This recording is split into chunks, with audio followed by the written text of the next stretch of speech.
Hello friends, আসসালামু আলাইকুম। HSS YouTube tag channel থেকে আমি সাগর বলছি। আশা করি সবাই ভালো আছেন। আজকের ভিডিও টপিকসটি হচ্ছে কিভাবে আপনার ইউটিউব চ্যানেলে সাবস্ক্রাইবার হাইড করে রাখবেন। তবে অনেকেই বলতে পারেন, কেন আমি আমার ইউটিউব চ্যানেলে সাবস্ক্রাইবার হাইড করে রাখবো।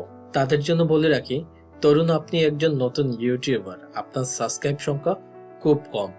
যখন আপনি নতুন ভিডিও আপলোড করলেন, সেই ভিডিও যদি কেউ দেখে, ভিডিও কোয়ালিটি ভালো হওয়ার সত্ত্বেও আপনার সাবস্ক্রাইবার দেখে ভিউয়ার্স মনে করবে আপনি একজন নতুন ইউটিউবার, আপনার তেমন একটা ভালো জ্ঞান নাই, সেই জন্য আপনার ইউটিউব চ্যানেলটি সাবস্ক্রাইব করে রাখবে না। তাই আজকে এই ভিডিওতে আপনার ইউটিউব চ্যানেলের সাবস্ক্রাইবার কিভাবে হাইড করে রাখবেন সেটি আপনাদেরকে দেখাবো। চলুন সর্বপ্রথম আমরা যে কোনো একটি ব্রাউজারে যাব। ব্রাউজারে যাওয়ার পরে ইউটিউবে যাব। ইউটিউবে যাওয়ার পর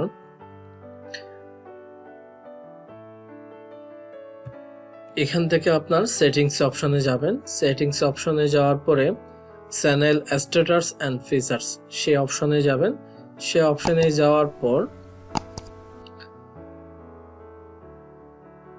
অ্যাডভান্স সেটিংস অপশনে যাবেন। অ্যাডভান্স সেটিংস অপশন থেকে একটু স্ক্রলিং করে নিচে আসলে দেখতে পাবেন সাবস্ক্রাইবার কাউন্ট।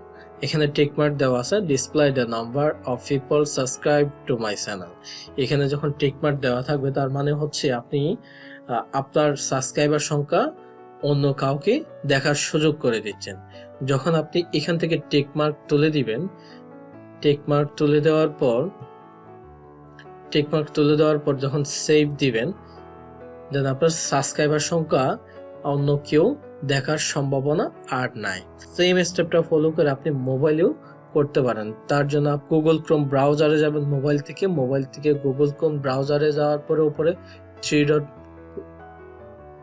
ডট মেনু দেখতে পারবেন। থ্রি ডট মেনু থেকে ডেস্কটপ সাইডে একটা অপশন থাকবে, সেই ডেস্কটপ সাইডে অপশনে আপনি টিক মার্ক দিয়ে দিবেন।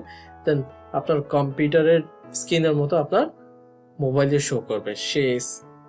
সেখান থেকে আপনি কম্পিউটারের সেম আমি যেভাবে স্টেপটা দেখালাম সেই স্টেপে আপনার সাবস্ক্রাইবার হাইড করে রাখতে পারবেন।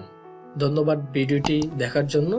আশা করি পরবর্তী কোনো ভিডিওতে আরো নতুন একটি ইন্টারেস্টিং ভিডিও নিয়ে আপনাদের সামনে হাজির হব। সেই পর্যন্ত ভালো থাকবেন।